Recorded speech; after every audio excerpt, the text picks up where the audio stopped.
Olá pessoal, eu sou o professor Cleives, trabalho com os sextos anos e hoje nós iremos iniciar a aula de número 21, que é a primeira aula do terceiro bimestre, certo?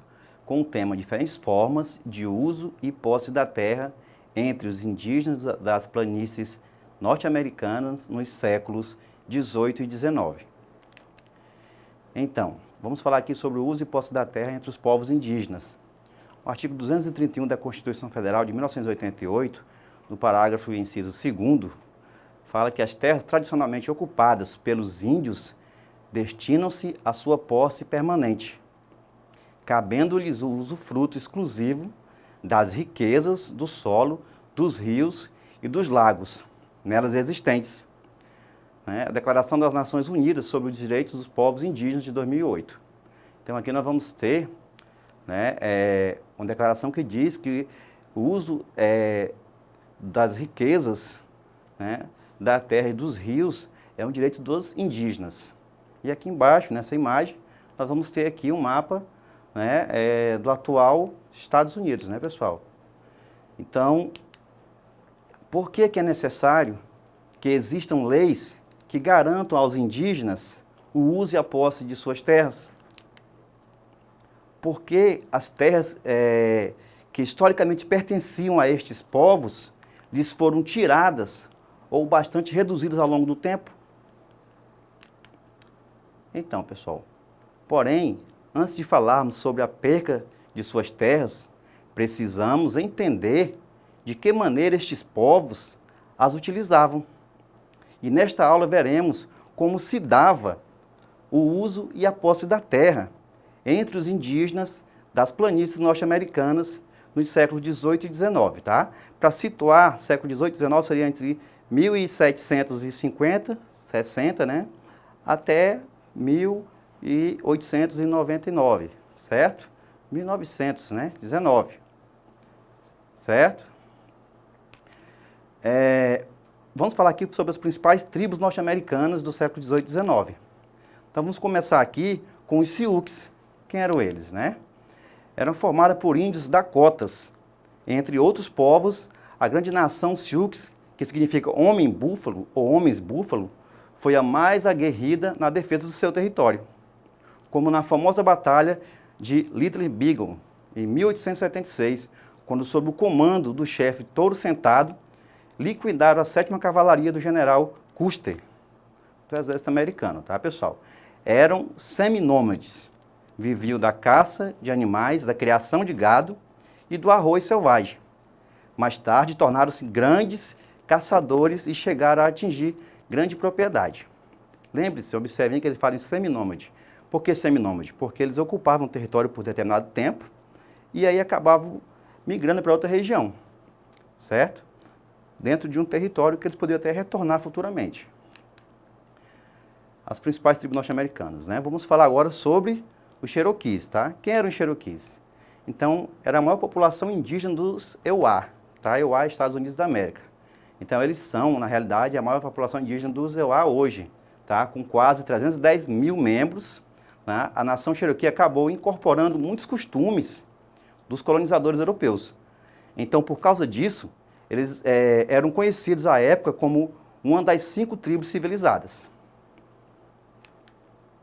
Os Cherokees diziam que o Grande Espírito deu-lhes as suas terras, e estas terras eram terras boas e bonitas no território Apalaches, e abrangiam 8 estados.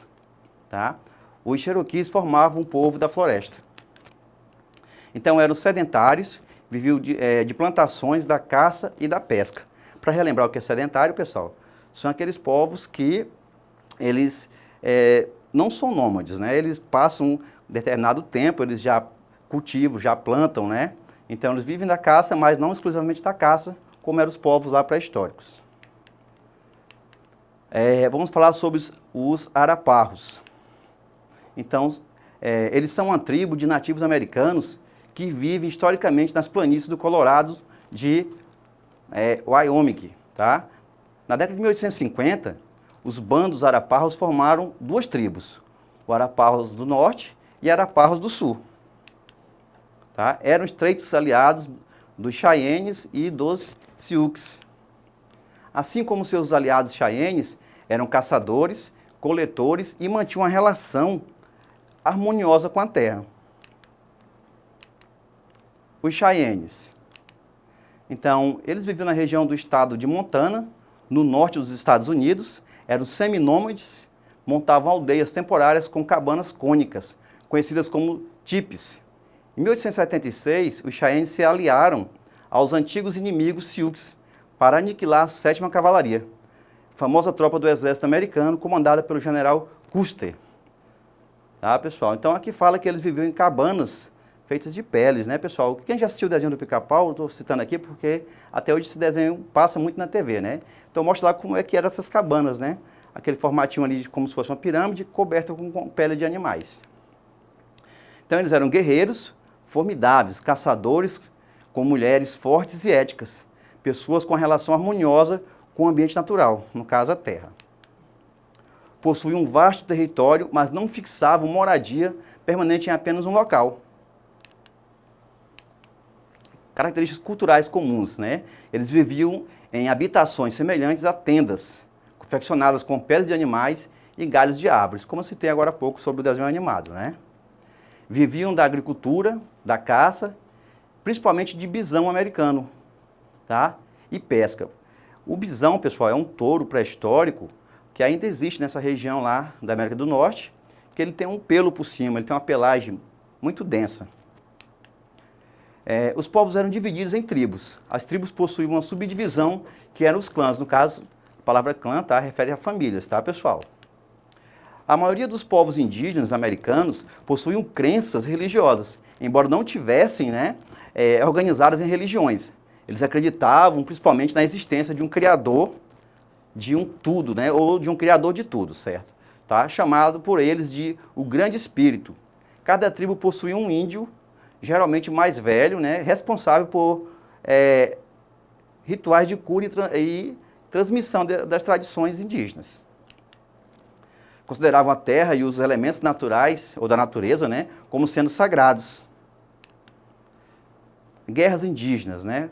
A conquista do Oeste pelos colonizadores. No começo do século XX, grande parte do território central e oeste dos Estados Unidos tinha sido conquistado pelos colonos americanos.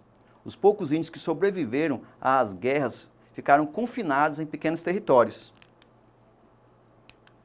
Então, pessoal, falando sobre essa parte aqui das guerras indígenas, a conquista do Oeste pelos colonizadores, tem um filme muito bom, né, que eu indico que vocês assistam, que é o filme chamado Dança com Lobos, que mostra esse processo, né, de conquista do Oeste pelos colonizadores, certo? Com aquele ator Kevin Costner, tá, pessoal? Curiosidades históricas.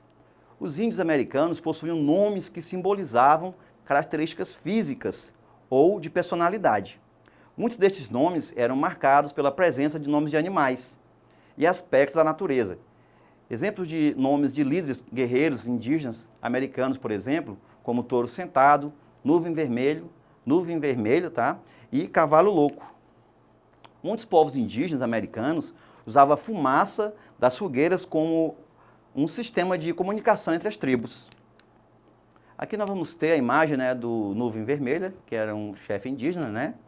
Aqui a do Cavalo Louco, tá? E aqui a do Touro Sentado. Como citado, eles eram batizados com os nomes de acordo com a aparência de animais, né? E com elementos da natureza, o aspecto da natureza.